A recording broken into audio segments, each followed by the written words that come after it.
갈라디아서 3장 23절에서 29절 말씀. 믿음이 오기 전에 우리는 율법 아래 매인 바 되고 계시되는 믿음의 때까지 갇혔느니라. 이같이 율법이 우리를 그리스도께로 인도하는 조동교사가 되어 우리로 하여금 믿음으로 말미암아 의롭다함을 얻게 하려 함이라. 믿음이 온 후로는 우리가 조동교사 아래 있지 아니하도다.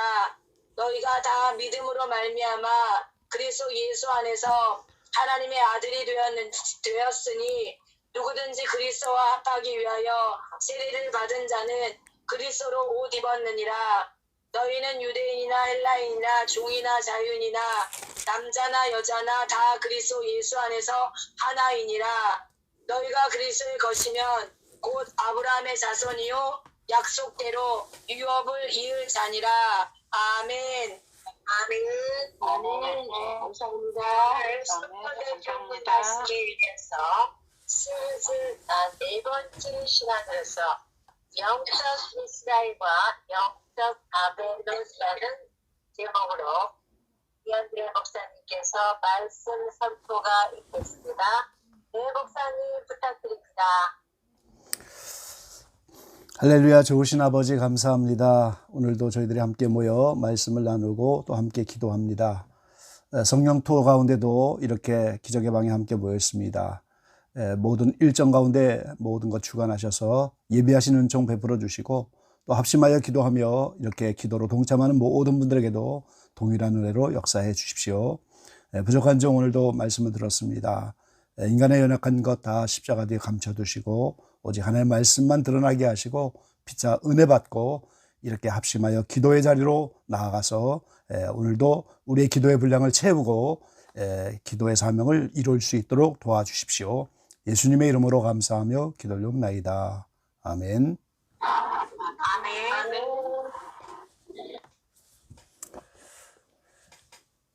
예, 반갑습니다. 성경에 나타난 시의 이미지 시리즈로 오늘 네 번째 시간입니다. 영적 이스라엘과 영적 바벨론, 이런 제목으로 함께 말씀을 나누겠습니다. 어제 말씀을 드렸지요. 이스라엘과 바벨론에 대해서 말씀을 드렸습니다. 여자의 후손과 뱀의 후손의 싸움이 창세기 3장 타락 이후로 하나님이 말씀을 하셨는데, 그 여자의 후손과 뱀의 후손의 싸움이 가인 아벨을 시작으로 해서 이렇게 또 노아의 자손인 셈과 함의 싸움으로 이렇게 계속되어지고, 그것이 이제 나타난 것이 바벨탑이었습니다. 그래서 바벨탑을 중심으로 모였던 고대 바벨론, 그들이 섬기는 우상과 신, 그것이 이제 오늘날 모든 우상과 신들의 뿌리였다 하는 것을 제가 말씀드렸죠.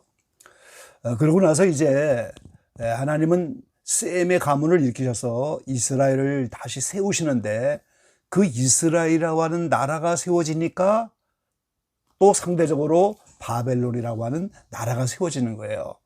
그래서 이런 나라를 중심으로 한 여자의 후손과 뱀의 후손의 싸움이 진행이 돼서 확대가 된 거죠. 그러다가 이제 이스라엘이 멸망하고 나니까 영적 이스라엘인 예수 믿는 자녀들과 영적 바벨론의 싸움으로 또 이것이 확산되었다는 거예요. 그것이 이제 오늘 드릴 말씀의 이제 주제인 거죠. 먼저 이스라엘 왕국을 우리가 살펴보면은 하나님이 다윗을 통하여 통일 왕국을 이루셨습니다. 다윗은 일생에 3번이나 기름 부음을 받았는데, 어린 시절 사무엘에게 왕으로 기름 부음을 받았고, 먼저 유다의 왕이 될 때도 기름 부음을 받고 유다의 왕이 됐습니다. 그리고 세 번째로 다시 한번 기름 부음을 받고 이스라엘의 왕이 되어서 다윗을 통하여 통일 왕국을 이루셨어요. 근데 그 이스라엘이 오늘 솔로몬 이후로 나뉘어지죠. 북쪽 10지파 이스라엘과 남쪽 유다.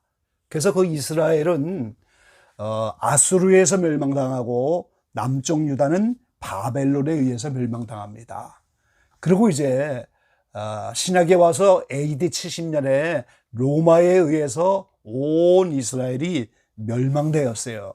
이것은 이제 역사 가운데 나타나는 거죠. 근데 여기서 이제 우리가 아브라함의 후손을 보면은 그 아브라함이 첫째 종 하갈을 통하여 난 게 이스마엘인데 그 이스마엘이 오늘날 모든 회교권의 사람들을 말하는 거예요. 전부 회교권은 이스마엘의 자손이죠.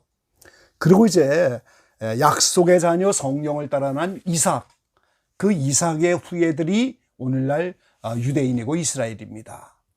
근데 그 이스라엘이 오늘 버림을 당하고 나니까 영적 이스라엘이 나타나서 예수 믿는 구 언약이 깨어지고 새 언약 안에 들어온 사람들이 다 영적 이스라엘이 되어진 거예요. 그래서 하나님은 아브라함을 통하여 이 하나님의 나라를 시작한 것을 우리가 이제 알아야 되겠습니다. 이 세상 나라도 나라가 되려면 세 가지 요소가 있어야 되잖아요. 먼저 땅이 있어야 나라가 되는 거고, 백성이 있어야 나라가 되는 거고, 주권이 있어야 됩니다. 우리나라가 일제 36년 강점기에 땅은 있고 백성은 있어도 주권을 빼앗겨 버리니까 식민지가 되고 나라가 되지 못하잖아요. 이렇게 세 가지가 있어야 되는데 창세기 17장 7절로 8절의 말씀에 보니까 하나님이 아브라함과 언약을 세우시는데 내가 내 언약을 나와 너와 네 대대 후손의 사이에 세워서 영원한 언약을 삼고 너와 네 후손의 하나님이 되리라. 내가 너와 네 후손에게 너의 우거하는 이 땅 곧 가나안 일경으로 주어 영원한 기업이 되게 하고 나는 그들의 하나님이 되리라 그랬습니다. 이 아브라함의 후손이 곧 이스라엘 백성이잖아요. 그들과 이 언약을 세워서 백성을 부르기 시작했고 가나안 일경이라고 하는 땅을 주셔서 영토를 준비하게 하시고 그리고 하나님이 주권을 가지셔서 그들의 하나님이 되리라. 그래서 오늘 아브라함이 믿음의 조상이고 아브라함을 통하여 하나님 나라를 시작한 것이 하나님의 구속의 경륜입니다. 그런데 이 이스라엘은 선민으로 뽑혀서 오늘 나라를 이뤘지만 그것은 하나의 모형이고 거울이고 그림자였다는 거예요. 자, 이스라엘 백성이 애굽을 떠나서 가나안까지 가서 가나안을 차지하여 사사, 사울, 다윗, 솔로몬 왕 때 새 예루살렘 성을 만드는 이 통일왕국을 이루는 이 나라의 개념이 사도 바울은 고린도서 10장에 그 이스라엘 백성과 모세가 함께 광야를 지나 가나안 땅에 들어가는 그것을 우리의 거울이라고 분명히 말씀합니다. 하나의 모형이고 거울이고 그림자라는 거예요. 그리고 솔로몬이 성전을 이루었지만 예수님은 그 성전을 헐고 너희가 하나님의 성전이라고 말씀하셨어요. 그러니까 우리 안에 이루어지는 하나님 나라의 모형이 이스라엘이었다는 거예요. 그리고 골로새 보면 절기, 월사 이런 것들을 전부 그림자다. 장래일의 그림자다. 이런 것은 전부 모형이다. 그렇게 말씀하시죠. 또 제사도 마찬가지죠. 구약에 드렸던 모든 제사도 하나의 모형적인 것이고 실제는 예수님이 오셔서 예수님이 제물이 되시고 예수님이 대제사장이 되시고 하늘 지성소에 올라가서 피를 뿌려서 우리의 모든 속죄를 이루시는 거예요. 그래서 아브라함을 통하여 나라를 세웠지만 이것은 하나의 모형이고 거울이고 실제가 아니었다는 거죠. 그러므로 이제 이 이스라엘이 멸망받고 이방인인 우리가 오늘 하나님의 자녀가 되었을 때 오늘 갈라디아 3장 본문 가운데서 사도 바울이 그 말씀을 하는 거예요. 오늘 3장 29절 본문에 분명히 말씀하고 있죠. 너희가 그리스도께 속한 자면 곧 아브라함의 자손이요 약속대로 유업을 이을 자니라 그랬어요. 이 하나님이 아브라함에게 언약하면서 그것이 영원한 약속이고 영원한 기업이라고 했는데 가나안 일경을 주는 그것도 오늘 아브라함의 자손이 된 영적 이스라엘인 우리에게 주는 약속이고 그 하나님 나라를 상속받는 것도 이 아브라함에게 한 약속 때문에 오늘 우리의 유업이 되고 우리가 아브라함의 자손이 되는 거예요. 같은 갈라디아서 3장 9절에 그러므로 믿음으로 말미암는 자는 믿음이 있는 아브라함과 함께 복을 받느니라 그랬습니다. 아브라함이 받게 되는 복, 신령한 복이죠. 또 이 땅에 하나님 나라를 받는 복이죠. 그 모든 아브라함이 받게 되는 복을 우리가 믿음으로 말미암아 같은 아브라함의 믿음을 갖기만 하면 그 복을 우리가 받는다고 말씀을 하고 있는 거예요.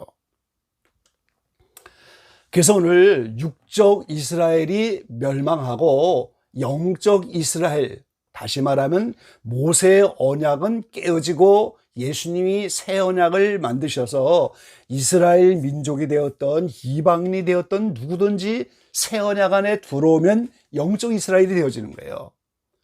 그러나 이제 이스라엘을 육적으로 완전히 버리는 건 아니잖아요. 로마서 11장에 보면 사도 바울이 이방인의 충만한 수를 채워서 교회 시대가 끝나고 신약 시대가 끝나면 다시 버림받았던 이스라엘을 구원을 시키겠다는 거예요. 그리고 그 이스라엘이 결코 없어지는 것이 아니고 그 뿌리에게 이방인 교회를 거기에 접붙이겠다 하는 것이 전체적인 구속의 경륜인 겁니다. 그래서 사도 바울은 에베소서 2장 16절로 19절에 그 말씀을 하셨습니다. 또 십자가로 이 둘을 한 몸으로 하나님과 화목하게 하심이라. 원수된 것을 십자가로 소멸하시고 또 오셔서 먼 데 있는 너희에게 평안을 전하고 가까운 데 있는 자들에게 평안을 전하셨으니 이는 저로 말미암아 우리 둘이 한 성령 안에서 아버지께 나아감을 얻게 하려 하심이라. 그러므로 이제부터 너희가 외인도 아니요 손도 아니요 오직 성도들과 동일한 시민이요 하나님의 권속이라 그랬어요. 이 이방인들에게는 하나님의 약속도 없었고 하나님도 없었고 말씀을 받은 적도 없지만 오늘 십자가를 통해서 유대인과 이방인을 한 몸으로 한 세 사람을 만들고 성령 안에서 함께 나가게 만들고 그들이 이제는 외인도 아니고 손님도 아니고 구약의 이스라엘 백성과 함께 하나님의 시민이 되고 하나님의 권속이 되는 것이다. 이 십자가의 도를 이런 식으로 또 이렇게 말씀을 하셨습니다. 그래서 오늘 영적 이스라엘 된 우리가 로마서 2장 28절로 29절 말씀해 보면 대저 표면적 유대인이 아니요 표면적 육신의 할례가 아니라 오직 이면적 유대인이며 할례는 마음에 할지니 신령에 있고 의문에 있지 아니한 것이라 그 칭찬이 사람에게서가 아니요 다만 하나님께서니라 그랬어요. 이 이스라엘은 모형이었기 때문에 표면적인 유대인이에요. 그래서 할례를 육신으로 하잖아요. 표면적인 육신의 할례. 근데 그게 할례가 아니고 이면적인 유대인. 그것이 오늘 영적 이스라엘이라는 거예요. 새 언약에 들어와서 예수님을 믿고 그리스도 안에 있는 자들을 오늘 영적 유대인이라고 하는 거예요. 그리고 이제 그들은 할례를 마음에 받아 이렇게 말씀하시죠. 이스라엘 백성이 가나안 땅 입구인 요단강을 지나서 할례산에서 제일 먼저 할례 받으면서 애굽의 수치가 굴러 떨어졌다고 하는데 그게 오늘 하나님 나라를 상징하는 가나안 땅 입구에서 할례를 받아야만 애굽에서 갖고 있던 죄악성과 그 수치가 굴러 떨어지는 원리인데 오늘 우리도 마찬가지인 거예요. 광야 연단을 다 마치고 애굽에 살던 60만 명처럼 우리의 옛사람이 다 죽어지고 광야 여정을 통하여 새 사람이 나타나면 가나안 땅 입구에서 할례산에서 우리는 마음의 할례, 이거를 사도 바울은 그리스도의 할례, 영적 할례라고 말하죠.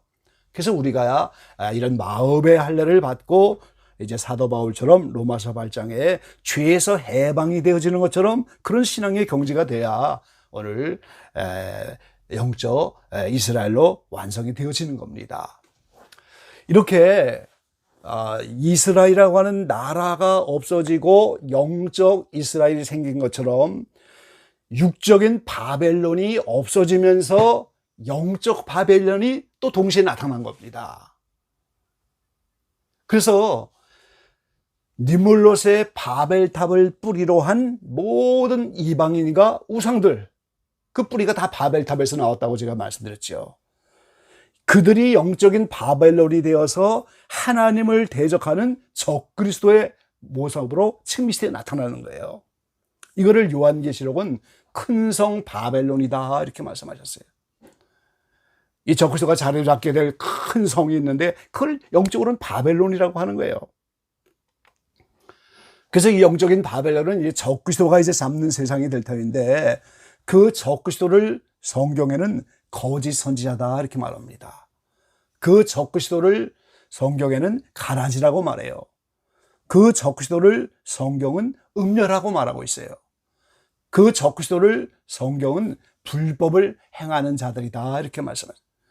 여러 가지 명칭은 다르지만 전부 적그리스도예요.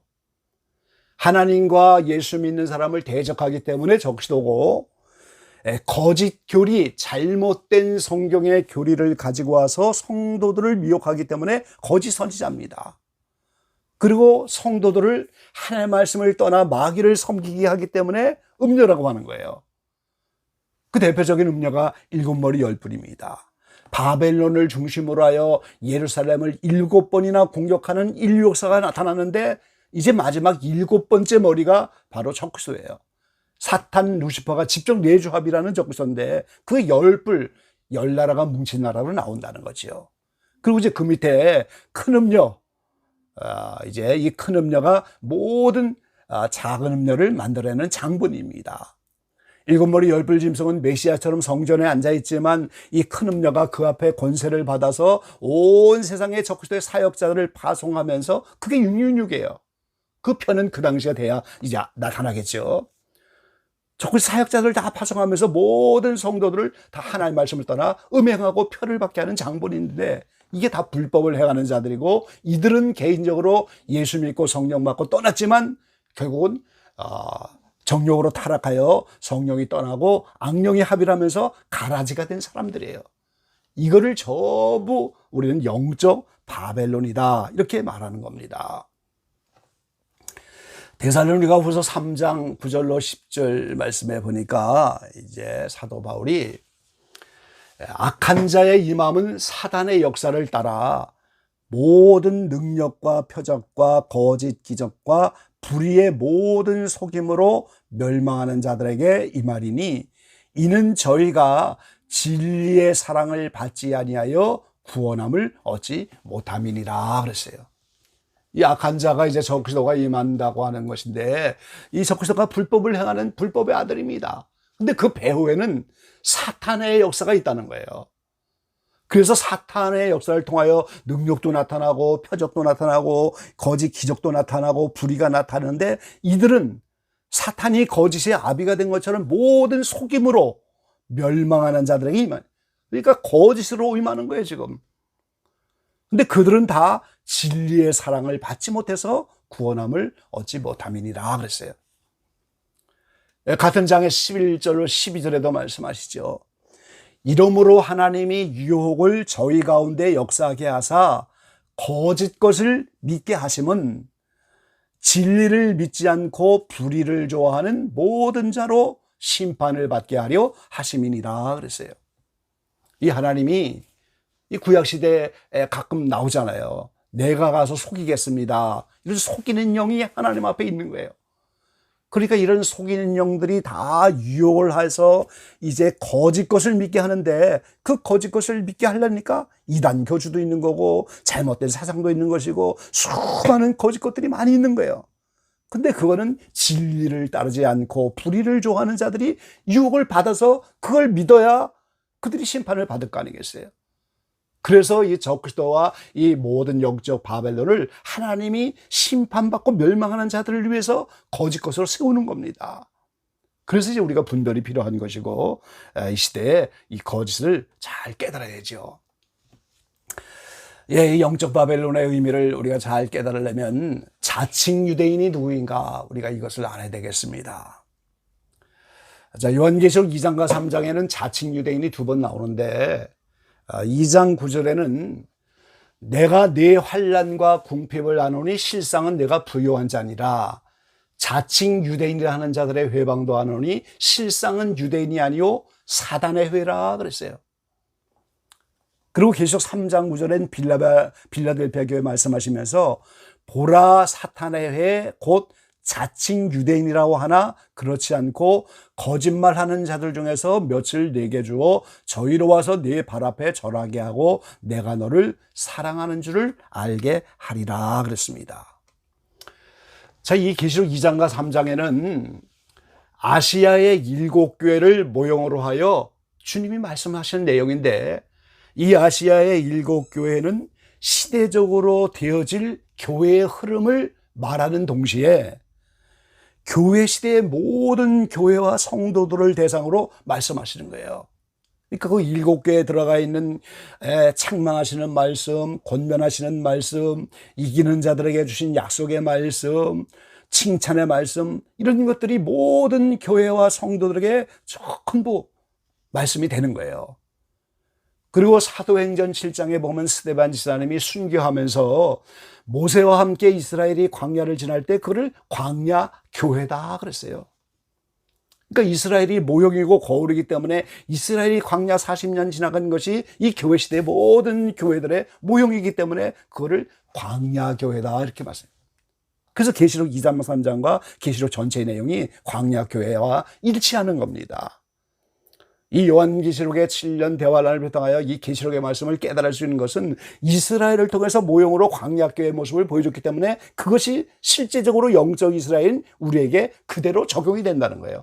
거울을 보고 모형을 보고 계시록을 이스라엘과 접목해서 저절로 해석이 되게 하는 해석의 원리인 거죠.